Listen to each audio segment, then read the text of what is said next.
Sur ces actions, le Parlement des enfants a voulu en savoir davantage. Il était donc à l'hémicycle ce matin, vous l'avez entendu, pour l'état des lieux des politiques de promotion des droits de l'enfant au Burkina Faso. 3 membres du gouvernement étaient du reste convoqués pour répondre aux préoccupations des enfants. L'occasion est celle de la commémoration de la Journée internationale des droits de l'enfant célébrée le 20 novembre de chaque année. L'ambiance de la plénière avec Lassina Ouattara et Sékou Zongo.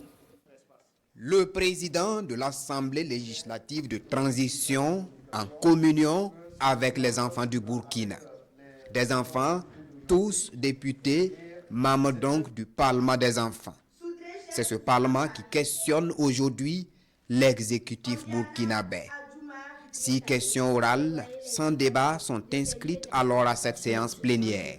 Les mariages d'enfants, la gratuité des soins et l'éducation inclusive, toutes ces préoccupations sont passées à la loupe de cette session extraordinaire. Quelles mesures ont été prises depuis pour protéger les enfants contre les mariages d'enfants? Le ministère en charge de la question de l'enfance met régulièrement en œuvre des activités de prévention et de protection des enfants contre le mariage d'enfants. Monsieur le ministre, l'année dernière, lorsque le président du Faso nous a reçus, il s'est engagé à renforcer la gratuité des soins pour les femmes et les enfants. Quelles avancées ont été faites pour que cet engagement devienne une réalité pour toutes les familles? Depuis 2016, c'est en moyenne 28 à 30 milliards de francs CFA qui sont consacrés par le budget de l'État pour assurer la gratuité des soins pour les enfants de moins de 5 ans et les femmes enceintes. Dans le cadre de cette gratuité, le gouvernement a décidé, par exemple, que pour les cancers infantiles, pour la radiothérapie, désormais, c'est gratuit.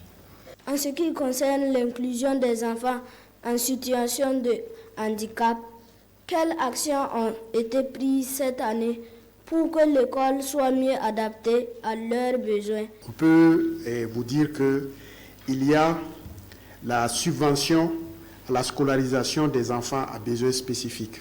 Il y a aussi l'adaptation des infrastructures éducatives pour pouvoir accueillir les enfants à besoins spécifiques. Un autre point très important, c'est la prise en charge sanitaire des apprenants vivant avec un handicap. Le président de la séance n'échappe pas non plus à la curiosité des maîtres des lieux du jour. Au sujet du port du faso d'Anfani, quand est-ce que cette mesure sera appliquée dans absolument toutes les écoles? C'est une décision gouvernementale qui institue le port du faso d'Anfani au niveau des écoles. Mais il s'agit maintenant de voir comment cette mesure peut être opérationnalisée sans que cela ne porte une difficulté supplémentaire à vos parents qui font déjà face souvent à des charges pour vous envoyer à l'école, pour payer vos fournitures scolaires. Cette journée dédiée aux enfants est couronnée par cette projection cinématographique pour davantage sensibiliser les enfants du Burkina sur leurs droits, mais surtout sur leurs devoirs. Est-ce que tu veux devenir fou? Non, je ne veux pas devenir fou. Donc pour cela, qu'est-ce que tu dois faire? Je dois éviter la drogue. Je dois éviter la drogue. Donc je dois éviter la drogue, je dois éviter les mauvaises compagnies.